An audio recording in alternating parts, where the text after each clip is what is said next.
together to expose another town with the gospel. And what they would do is, this is basically, their mode was what I call church reproduction. And that is the church would go and they would reproduce themselves in another city. They would, one of the young men would, and we're going to get into this a little bit later, but one of the young men there would rise up.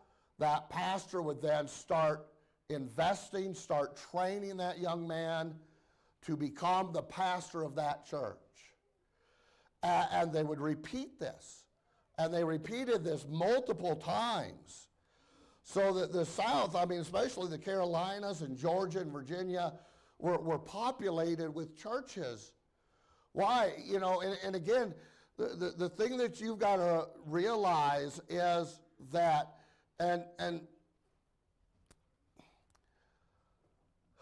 our mindset has changed so much from what their mindset was. Because their mindset was, when they encountered people or people came into their church, a lot of time, when someone comes into our church, a family comes in, a young man comes in, we have the attitude of, oh, this is going to be a great asset to our church. Their mindset was, this is the building block for the next church that I'm starting. And again, it's a complete different mindset. And so what they would do was, we want to fill up our church so that we can be full. They wanted to fill up their church so they could empty it out into the next town. And so the mindset that they had was different. After that, after the separates there in North Carolina in the late 1700s, you go up into Virginia. And the Virginia Baptists, they did things a little bit different. They kind of tweaked things a little bit, where instead of having, the whole congregation go out, you would have them go and they would invest the gospel they would expose the gospel to that next town. And while they go to that next town, again, you'd have a young man that would rise up. And that pastor would teach that young man again. That pastor, he would convert him, he would baptize him, he would train him, he would ordain him, and he would send him. All right there, all in that church. And it was a repeated. Again, it was a repeated thing. It was a repeated work that they are doing, in the fact of, now all of a sudden he's going forth and he exposes the gospel to this town, and now this young man rises up, and again you go through there, and these preachers, they always had, there was always a young man that they were training to be either the pastor of that next church, or they were training him to be his replacement. And let me ask you this. Let me just throw this out, okay? And that is, for the pastors here, do you have your replacement being trained? Because again, we're left in a situation where our pastors are getting older, and there's no one left to replace them. Why? We spend our life and our ministry, and what are we doing? Do we not have anyone that's coming behind us? Do we not have anyone that's teaching us or training us, on that next generation? Samuel, getting back to these Virginia Baptists, Samuel Harris, depending upon which historian you believe, he through this method of always going to that next town with the gospel, started up to 60 different churches in his lifetime. Trained 60 different men to go take those churches. You look at Reuben Ford. Reuben Ford, he started at least 5 different churches, and he would do the same thing. He was pastoring his church, but He was always taking the gospel to that next town, to that next place that did not have a church or have a gospel witness. Lewis Craig, you know, I love reading about the traveling church. and you know, Lewis Craig and the traveling church, of course, he pastored Upper Spotsylvania Church there in Virginia, and then because of persecution, him and a bunch of people with him went and they left. They fled west. He got to what is present-day Wytheville, Virginia, and because of the frontier, again, we're talking about this late 1700s, early 1800s. Because of that, because of the Indian activity there, he was kind of isolated there for several months. Even there, he encountered another group of people that were constituting a church, but they were doctrinally in error, and so Lewis Craig took the time there and instructed that pastor on right biblical processes and right biblical doctrine, and helped another church that was started wrong to get started right. And so, again, Lewis Craig, you know, he had the traveling church, and he started, as he went along, he was starting churches as he was going along, making that journey from present-day Virginia to what now is present-day Kentucky. And you go along that path, and you'll find out that he left churches in his wake. And so at least 7 other churches other than his church that is known as the traveling church. Again, I call that frontier evangelism because, again, they're pushing that frontier with their evangelism. But again, it's not just preaching the gospel and seeing people saved. It's planting churches. And many of these churches that they started throughout this time are churches that are still in existence today. For generation, they left behind a church that would preach the gospel to that city or to that population center. We move forward about 100 years or so, the Northern Baptist, and again, deal with Baptist in Michigan. I mean, I live in Michigan. I'm, you know, not really from Michigan, but kind of. But, you know, you look at the people up there in Michigan, and they would do things different.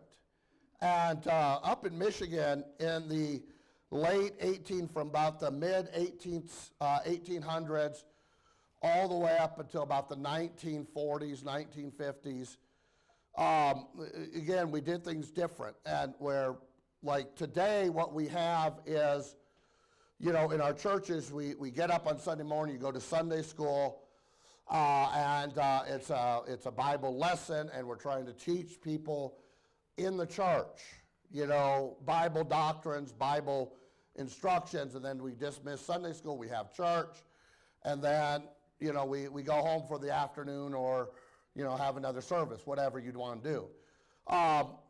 The Baptists in Michigan and in the North in the 1800s, they reversed that, where you'd get up on Sunday morning and the church would gather and they would have a service. But then instead of splitting up into different classes or different groups inside the church building, what they would do is people would then go out into different areas of the community. And they would start what they called Bible clubs or Sunday schools. The Sunday school would not be operated inside the building. It's operated outside in the community. And so you'd have groups of people from the church on Sunday afternoons that would go out to different areas of the community, and they'd gather in parks or in people's homes or in just any place that they could gather. And what they would do is they would then just do a public preaching of the gospel, and they'd expose the gospel to people out in the community that will not come to the church. And so their idea was to go out with the gospel. And going out with that gospel, they would go out there, and then once one of those little Bible studies all of a sudden got to a place where they needed to be organized, all of a sudden they would organize that into a church, and they'd turn that loose, and that become its own church. In Detroit, 1892, 12th, there's a church called 12th Street Baptist Church. 12th Street Baptist Church had done this several times. Well, in 1892, they went and they started a church. That church became Temple Baptist Church. That was the church that J. Frank Norris pastored for many years. Beecham Vic pastored it. I mean, there were, I mean, and that church sent out missionaries all around the world. And how was that started? That was started by, and a lot of people heard of Temple Baptist. No one's heard of 12th Street Baptist Church of Detroit. But yet that church was instrumental in getting a church going that would then send the gospel all around the world. Over in our town where I'm from, in Lansing, in the early 1900s, there was a church there built, and it was directly south of the Capitol building. They called themselves South Baptist Church because they're, they're right south of the Capitol. And South Baptists would do this. Again, they'd come in, have church, and in the afternoons they'd have Sunday school all around the city of Lansing. And again, the 1930s, 1940s, and so in 1932 they went, and the amazing thing is when I first moved to Lansing in 1995, 1996, something like that, and my first exposure to South Baptist at that time was South Baptist had completely apostatized. I mean, they were NIV, they were social gospel, they were, all the things that go with it. But the thing about it is looking back at that history and seeing what those saints did when that church was straight, those old saints back in the 1930s and 1940s, they had a burden of reaching their town, reaching their whole city, and so they would go out.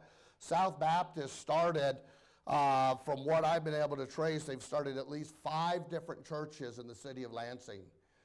3 of those churches are still operating today. One of those churches is our church, my church, Parker Memorial. And so because of that, I mean, now South Baptist, because they started, and here's the amazing thing is the fact that when South apostatized, there was still at least 3 other churches that were still faithfully preaching the gospel in that city.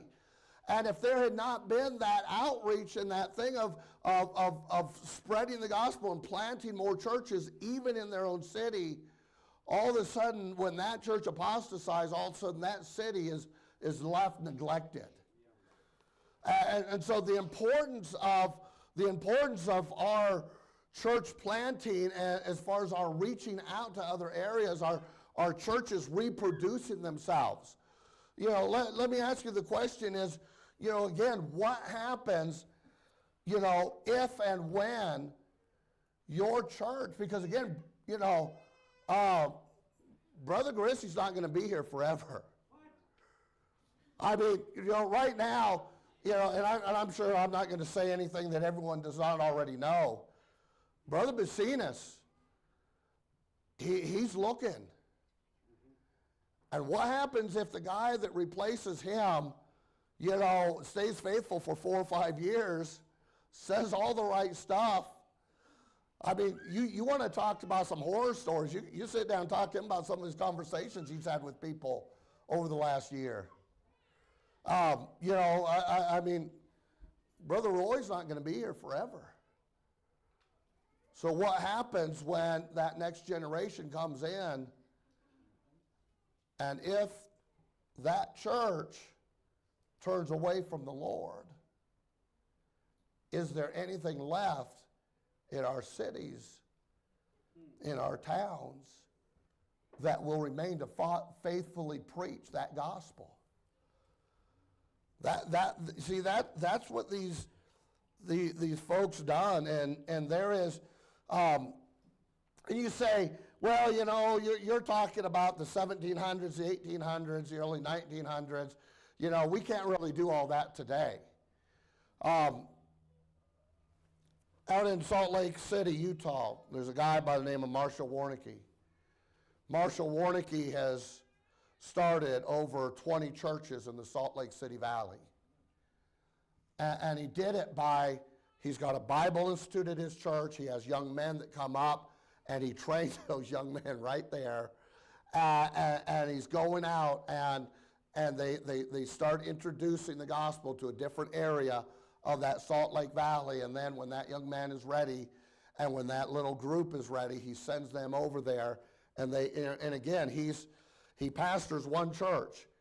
He started over 20 of them, but he doesn't have, whenever he turns that young man loose on that church, it becomes its own church. It's its own indigenous church. Up in Syracuse, New York, there's a church, Buckley Road Baptist, and I was up there a few years ago talking with the pastor, and that church has helped start 7 other churches. I mean, you know, we can still do it. I mean, not only can we do it, there's, you know, again, we read that biblical mandate that we're supposed to do it. Listen, there we see the testimony, we see the training. You look here, you get down to verse number 26, back in Acts chapter 20, verse number 26. He said, "Wherefore I take you record this day that I'm pure from the blood of all men. For I have not shunned to declare unto you all the counsel of God." Right. All the counsel of God. Listen, not only, we're talking about the testimony, we're talking about taking the gospel to that next place. We're talking about planting that next church. But also, I want to deal with not only the testimony of it, but the training of it. Again, we already read that scriptural injunction there in 2 Timothy 2:2, that we're to take and we're supposed to invest and we're to teach others that they may teach others also. You know, turn over, look at 1 Timothy chapter 3.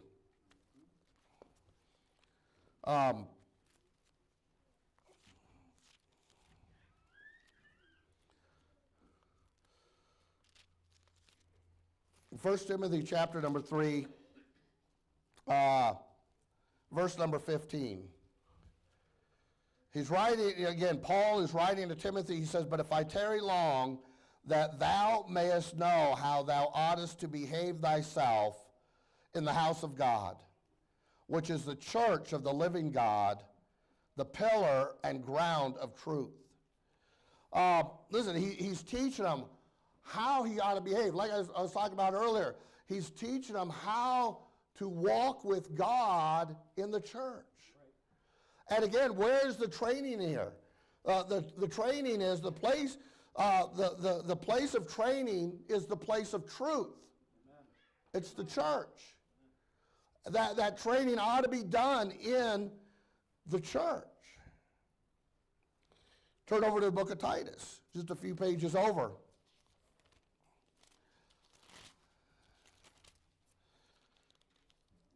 You look at Titus,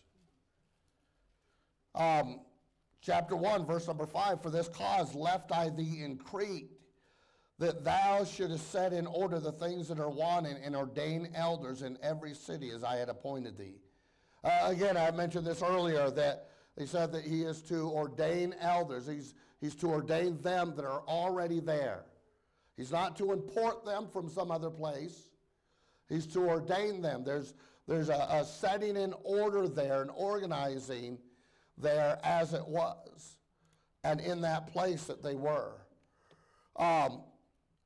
Let me mention this real quickly, because we're running out of time, but the training of it, again, not only, you know, again, you see this pattern, you see the scriptural injunction, but I also want to, again, historically, you know, again, we've never, as Baptist people, we've never engaged in a sending our young people or sending our young preachers off to a foreign place.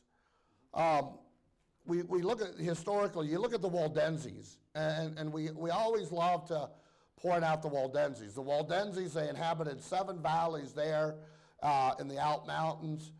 And in every one of those valleys, they had what they call a school of the barbers. That name barbers, for them, that was their name for their preachers, their pastors. It wasn't people who cut hair, but they called them, they called their pastor the barbers. And in each valley, there was a school of the barbers that was where the preachers would gather together and teach those young men everything they need to do. As he says, he's not shunned to declare unto him all the counsel of God. A lot of times, so many people, they get caught up on one or two little Bible doctrine, and their doctrine's not wrong. The doctrine they're teaching could be right, but they're neglecting so much else. And listen, we are to declare all the counsel of God. Listen, we've got a full Bible of what we are supposed to teach and to preach from. And so, listen, that's what they were doing. And so those young men, those Waldenses, as they would grow up, they would surrender, they'd give their life to the Lord. They would go to that training in their own valley. They never left their valley. They stayed right there. They were trained by that older generation of preachers. Invest in their life. And all of a sudden, they would give their life, they'd give their ministry in that valley. Again, you go to early America, the Baptists, I've got a 3-volume book on the history of Virginia Baptist ministers. Do you know where all the Virginia Baptist ministers came from? They came from Virginia. And they were right there, and they were raised up. And, and it's like, we talked about a little bit earlier, talked about Brother Kiefler, and, we look at our foreign mission program, and we send missionaries around the world, and that's what we do. We tell them, you go out, you go to the field, you introduce the gospel, you train young men right there, and you reproduce yourself, and you do it right there. Why is it that we expect our foreign missionaries to do it, and we're not willing to do it? Several years ago, a number of years ago, I was with a pastor down in Texas, and he said that he had a missionary in his church, and he was, I think, down in Mexico or something like that, and this missionary had talked about how he had started 15 or 20 churches, in the area that he was at, the country that he was going to, and everything, and he said, man, this is a great missionary. This is a great missionary. And he says, I'm sitting there thinking, this is a great missionary. And the Holy Ghost is saying, what have you done? Sometimes we have great missionaries, and again, I'm not trying to be derogatory, but we have great missionaries and not so great pastors.